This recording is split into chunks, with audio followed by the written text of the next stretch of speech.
ഇങ്ങനെയായിരുന്നു മക്കളെ നിങ്ങളുടെ തള്ളമാർ ഞങ്ങളുടെ തലയിലായത്.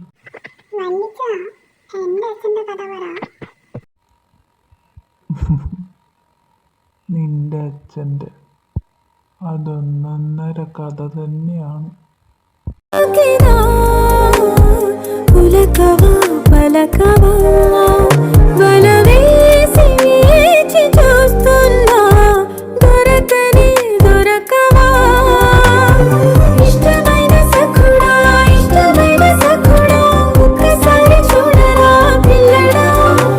ഇനി നിങ്ങൾക്ക് ഈ കുരുപ്പുകൾ ആരാണെന്ന് അറിയണ്ടേ? നമ്പർ 1 അപ്പു. അവനൊരു ഇൻട്രൊഡക്ഷന്റെ ആവശ്യമേ ഇല്ല. തള്ളയുടെ 2.0 വേർഷനാണ്. മനസ്സിലായില്ലേ?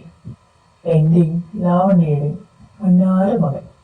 നമ്പർ 2 കുഞ്ചു. കൂട്ടത്തിൽ പാവകളാണ്. ദൈവം സഹായിച്ച് തള്ളയുടെയോ തന്തയുടെയോ സ്വഭാവമില്ല. ഭാഗ്യം. മൂന്നാമത്തേനെ പറ്റി പറയണമെങ്കിൽ ഒരാളുടെ കൂടി സഹായം വേണം. എന്താണെന്നല്ലേ, ഈ കഥയിലെ നായകന്റെയും നായികയുടെയും ഒരേ ഒരു കുരുപ്പ് സാധനം പേരൊന്നു.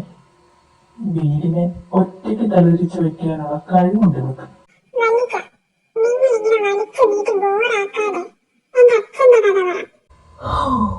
അന്ന് ഞങ്ങളെ പിടിച്ച ശേഷം വീട്ടുകാരെല്ലാം കൂടി ചേർന്ന് കെട്ടിക്കാൻ തീരുമാനിച്ചു. അങ്ങനെ ഞങ്ങളുടെ കല്യാണ ആഘോഷങ്ങളൊക്കെ തുടങ്ങി. പറയുന്നതിന് മുമ്പേ തോക്കി കയറി വെടിവെക്കാതെ കുരുപ്പേ. ഇനി നീ വാ തുറന്ന കഥ പറയില്ല, പിടിച്ച് കിണറ്റിക്കൊണ്ടിടും. അങ്ങനെ ഞങ്ങളുടെ ഹൽദി ദിവസമൊക്കെ വന്നു.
ഒരു ദിവസം സിസ്റ്ററിന്റെ കയ്യും പിടിച്ച് സ്റ്റേജിലോട്ട് കയറി വരുന്ന പെൺകുട്ടിയെ ഞങ്ങൾ കണ്ടു.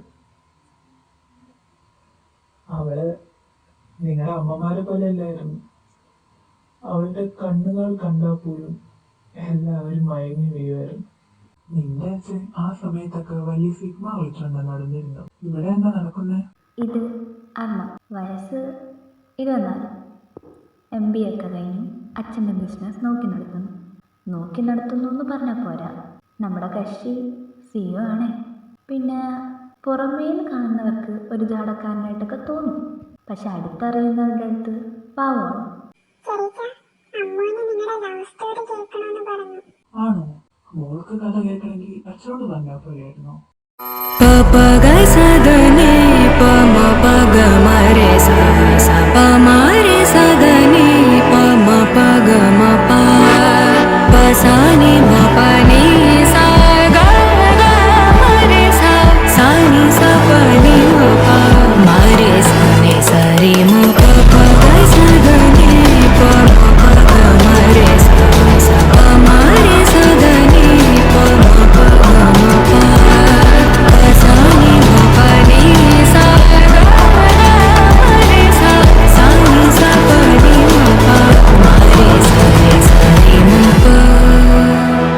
എല്ലായിടത്തും ഞാൻ തന്നെ പറഞ്ഞോന്ന് വെച്ചേ.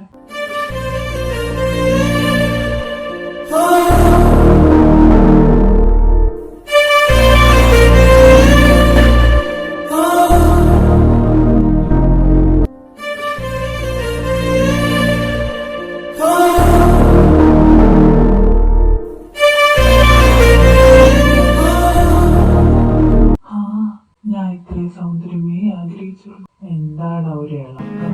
ചേട്ടാ, ആ കുട്ടി ഏതാ? നീ എന്താ വിളിച്ചേ? ചേട്ടാന്ന്. ഇനി എനിക്ക് ചത്താലും വേണ്ടില്ല, വാ അന്വേഷിക്കാം. ചേട്ടാ, ഇവിടെ നാളെ കാണാനില്ലല്ലോ. നീ ഇവിടെ നിൽക്ക്, അവിടെ ഒരു പെൺകുട്ടി ഇരിക്കുന്നുണ്ടല്ലേ, ഞാൻ പോയി ചോദിച്ചിട്ട് വരാം. എക്സ്ക്യൂസ് മീ, ഇവിടെ വയലറ്റ് ചെറുതായിട്ട് പെൺകുട്ടിയെ കണ്ട മലേഷ്യ, നീ എന്താ ഇവിടെ? കല്യാണ ദിവസമായിട്ട് തന്റെ കോഴിത്തത്തിന് കുറവൊന്നുമില്ലല്ലേ? എടി അങ്ങനെയൊന്നും അല്ല ഞാൻ പറയട്ടെ. ഷേ, കഷ്ടം. സ്വന്തം ഭാര്യയോടാണോ മറ്റു പെൺകുട്ടികളെ പറ്റിയൊക്കെ ചോദിക്കുന്നത്? നാണയില്ല ഇതെനിക്ക്. എടാ പട്ടി, ഞാനൊന്നും പറയുന്നില്ല. അല്ല, ഇവിടെ പോയി ഡ്രസ് മാറിയ? ആവോ, എനിക്ക് തന്നെ അറിയാം. തന്നെ ചതിക്കാണല്ലേ? അന്ന് ചേച്ചി എന്നോട് പറഞ്ഞതാ തന്നെ വേണമെന്ന്. അന്ന് ഞാൻ അത് കേട്ടില്ല. എനിക്ക് ഇങ്ങനെ തന്നെ വേണം. അച്ഛാ, അച്ഛാ. ഓ, ഞാൻ പോണം. മോളെ ഇഷേ, ഓടോ, ഞാൻ എൻ്റെ അച്ഛനോട് പറഞ്ഞു കൊടുക്കും. என்ன தாண்டி போனா கண்ணை காட்டி போகும்போதே என்ன அவ கொண்டு போனா. சண்டக்காரி நீதான், என் சண்டக்கோழி நீதான், சத்தியமா இனிமே என் சொந்தமெல்லாம் நீதான். சண்டக்காரி நீதான், என் சண்டக்கோழி நீதான், அட சத்தியமா இனிமே என் சொந்தமெல்லாம் நீதான். சண்டக்காரி நீதான், என் சண்டக்கோழி நீதான், அட சத்தியமா இனிமே என் சொந்தமெல்லாம் நீதான். சண்டக்காரி എടോ, താനത് നിന്നെ, ഞാൻ പറയുന്ന കേക്ക്. താൻ ആരാടോ എന്നെ എടോന്ന് വിളിക്കാൻ? എനിക്കൊരു പേരുണ്ട്. എന്നാ ശരി, എന്റെ പേരെന്താ? ഇത് അഗ്നി. വയസ്സ് 23. ആള് നേഴ്സ. പറയണ്ടല്ലോ, അനാഥയാണ്. ഫാമിലി ഒന്നുമില്ല, ഒരനാഥകത്തിലാണ് വളരുന്നത്. പിന്നെ പാവം ക്യാരക്ടറാണ്, എല്ലാവരും സ്നേഹം മാത്രം.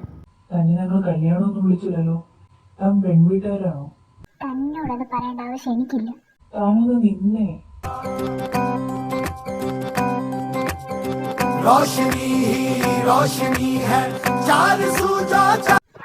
എണീറ്റ് മാറിടോ, രാവിലെ തന്നെ ഓരോന്നും കള്ളം കുടിച്ച് വന്നോളൂ.